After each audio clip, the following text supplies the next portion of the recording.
Pensions are in the news, and so they should be, because pensions in the UK are, in general terms, pretty lousy. The state pension is far too low. It's much lower than that paid in most European countries, for example, about 38% of the EU average, which is ridiculous when we are supposedly the sixth wealthiest economy in the world. Private sector pensions are pretty bad too. Why? Because the City of London imposes massive charges on most pension products and enriches itself at cost to our future benefit as a consequence. That is bad news for our well-being. So we should be talking about pensions. But Rachel Reeves, when she's doing this, is, by the look of it, talking about forcing those who are auto-enrolled by their employers into the compulsory, or near compulsory anyway, state pension schemes to pay more money into those funds.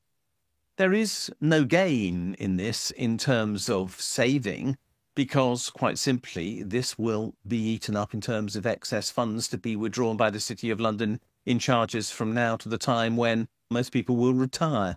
So I don't see the benefit of this. I believe that this is the city simply saying share prices aren't high enough. We want them to get bigger. We want more money to flow into the market to achieve that outcome. We will get richer as a result. You will be able to claim this is growth, Rachel Reeves. Therefore, we, that tight community that she's talking to, plus Labour politicians, will be better off as a result and blow the rest of us. There's another reason why I don't trust those who are talking about pensions in those negotiations at present. And that is because what they're talking about is pensions as if they are solely financial products. And they're not. They're nothing like that. The real implicit pension contract which exists in every society is that an older generation, people who, well, look like me, with hair my colour, should by the time they reach my age, and I am now officially of retirement age, we should have created sufficient capital assets for the generation that follows us to use in the course of their lives, so that they can afford to give up some of their incomes to look after us in our old age. How do they give up some of their incomes? Well, they pass over the benefit of some of the things that they produce to us, literally the food that they produce, that those who are retired consume, the energy, the housing, and everything else that the elderly will consume is made by younger people. They give that up to the older generation because the older generation have in turn created capital assets for them to use to produce those items which they don't effectively pay a return on. Now this matters. That's a fundamental economic exchange. And yet we aren't honouring that within the financial products that we create, which we call pensions. The financial products that we create, which are called pensions, instead promote saving. Now, saving is not the same as investment. I will say this until I am blue in the face on this channel over years to come, if things go as I expect, because most people think that saving is investment, and it isn't. Saving is putting money into a bank account or, in the case of the pension industry, almost invariably buying what I call second-hand assets. What are second-hand assets? They are stocks and shares that are already in existence and have been issued by a company, or they are second-hand properties, which a pension fund decides to buy to collect rents on. That is what pension companies actually invest in. Second-hand items. It's a strange way to invest because no job is created as a result. No new economic activity arises apart from the collection of rents in the pure economic meaning of that term, which means a payment without production arising.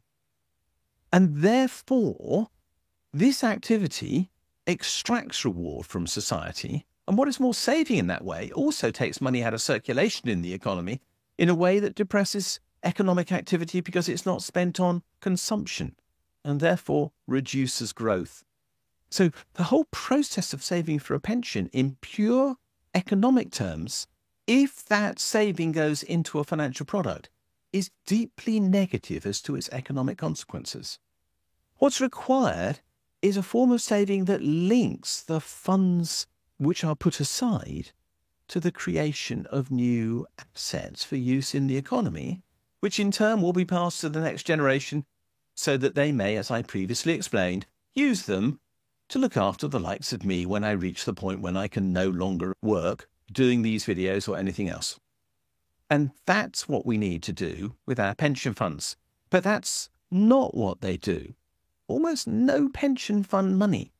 And there's £6.5 trillion worth of pension fund money in the UK. And that is roughly 2.5 times our annual income, and therefore an enormous value of funds, the biggest part of financial wealth in this country as a whole. That money is not used in any sense creatively. And I don't think that any of the changes that Rachel Reeves is talking about is going to make any difference to that. In fact, I'm quite sure they won't. Why? Because she's simply talking about boosting the flow of funds into existing pension arrangements. Now, she's saying she might require those existing pension arrangements to buy more shares in smaller companies. But even smaller companies don't use share capital to fund their investment activity. Most new money going into share capital in smaller companies is actually used to buy out existing owners, or is part of a merger and acquisition activity, in other words. It isn't used to fund the creation of new assets for long-term use for the benefit of society. That's done by borrowing from banks, and banks don't use depositors' funds to make those loans, and therefore, again, there's no association between a pension fund and that new investment.